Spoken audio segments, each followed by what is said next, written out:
In the frozen heights of the Himalayas, where the wind howls like an ancient spirit and the snow hides secrets older than civilization, there exists a legend that refuses to die, the story of the Yeti, the so-called Abominable Snowman. For centuries, whispers of this towering, ape-like being have passed between travelers, monks, and mountaineers. They speak of something that walks upright like a man, strong as a bear, leaving behind enormous footprints in the snow, footprints that appear overnight and vanish just as quickly under the next storm. Among the Sherpa people of Nepal and Tibet, the Yeti is not a mere story told to frighten children. It is a living part of their belief system, a guardian of the mountains, a spirit that punishes arrogance and protects those who show respect. The name Yeti itself comes from the Tibetan words Yeti, meaning that thing in the snow. In ancient folklore, the creature is said to dwell in caves high above the human world, emerging only when provoked or when the natural balance is disturbed. When early Western explorers reached the Himalayas in the early 20th century, they heard these tales with skepticism,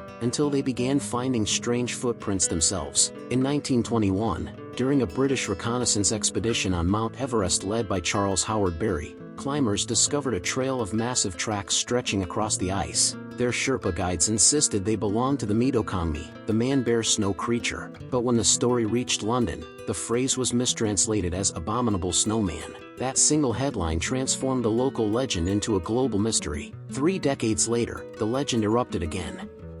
In 1951, British mountaineer Eric Shipton photographed a set of enormous footprints near the Menwang Glacier. The photographs caused a media frenzy. Newspapers from London to New York ran them on front pages, and the world asked the same question: what walks on 2 legs in the deathly cold of the Himalayas? These photos made the Yeti a worldwide obsession, blurring the line between myth and science. Throughout the 1950s and 60s, countless expeditions climbed into the icy wilderness searching for proof. Scientists, journalists, even soldiers joined the hunt. In 1959, British biologist W.C. Osman Hill examined what locals claimed were Yeti scalps and bones preserved in monasteries. The results? They were from mountain goats and bears. Yet, the mystery persisted, because the sightings did not stop. Mountaineers reported seeing massive figures moving through the snow, disappearing as if swallowed by the mountain itself. For the Sherpas, the Yeti was never about evidence.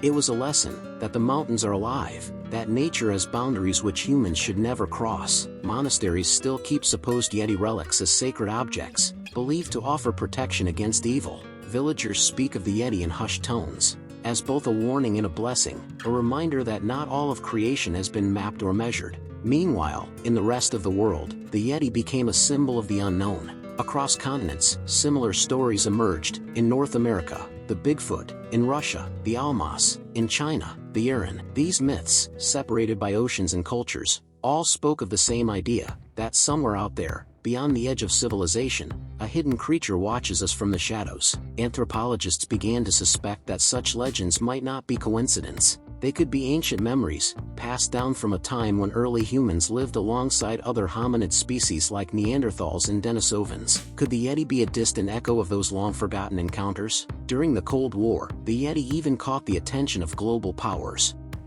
Both the United States and the Soviet Union sent funded expeditions into the Himalayas. Officially, they were scientific missions. Unofficially, they were races for discovery, hoping to prove their superiority, and perhaps find a creature that defied explanation. Though no body or specimen was ever found, both sides returned with tales of mysterious tracks, distant roars, and nights when something large moved beyond the reach of their flashlights. Then, in 2013, modern science entered the scene once again. Geneticist Brian Sykes from Oxford University analyzed supposed Yeti hair samples. The results stunned everyone. The DNA didn't match any known primate, but instead resembled that of an ancient polar bear species that roamed the Earth thousands of years ago. Some scientists proposed that a rare hybrid bear species might still exist in remote parts of the Himalayas, large, pale-furred, and easily mistaken for a humanoid creature in the snow. Yet, even with science offering logical answers, the myth refused to die. Because the Yeti represents more than just a missing link, it embodies our deep desire to believe that the world still holds secrets. Expeditions today use drones, night vision, and environmental DNA testing to search for traces. They find tracks, fur, and strange sounds echoing through the valleys, but nothing conclusive. And every time we think the mystery is solved, another unexplained photograph or story reignites the fire. For the Himalayan people, the Yeti has become both a legend and an economy. Tourists travel from around the globe hoping to glimpse the creature or visit villages that claim to have relics. Statues, paintings, and museums celebrate its legacy. Guides tell visitors that to disrespect the mountains, to climb without humility, is to invite the Yeti's anger. The myth, whether real or not, keeps the culture alive and gives the mountains a soul. Psychologists and cultural historians have another perspective. They say the Yeti is a reflection of human nature, our instinct to turn fear into story, and mystery into meaning. A fleeting shadow in the snow becomes a creature. Strange footprints become proof of something beyond ourselves. In a world ruled by logic and technology, legends like the Yeti remind us that wonder still exists, that not everything needs an explanation. Even in popular media, the Yeti has evolved. Early films showed it as a terrifying monster, a killer lurking in the mountains. But in modern stories, it's often portrayed as misunderstood, lonely, or gentle, a symbol of nature's innocence and human greed. This change mirrors our own transformation, from conquerors of nature to caretakers of it. Still, deep within the snowfields of Nepal and Tibet, the mystery endures. Locals tell of nights when the air turns unnaturally silent, when dogs refuse to bark, and heavy footsteps echo far beyond any human trail. Climbers swear that sometimes, when the fog clears for a moment, they see a silhouette, tall, broad, and impossibly fast. And when they reach the spot, nothing remains but footprints, leading upward into the clouds. Perhaps the Yeti is a bear, perhaps it's a legend, or perhaps it's something humanity is not yet ready to understand. Because maybe, just maybe, the Yeti was never meant to be found.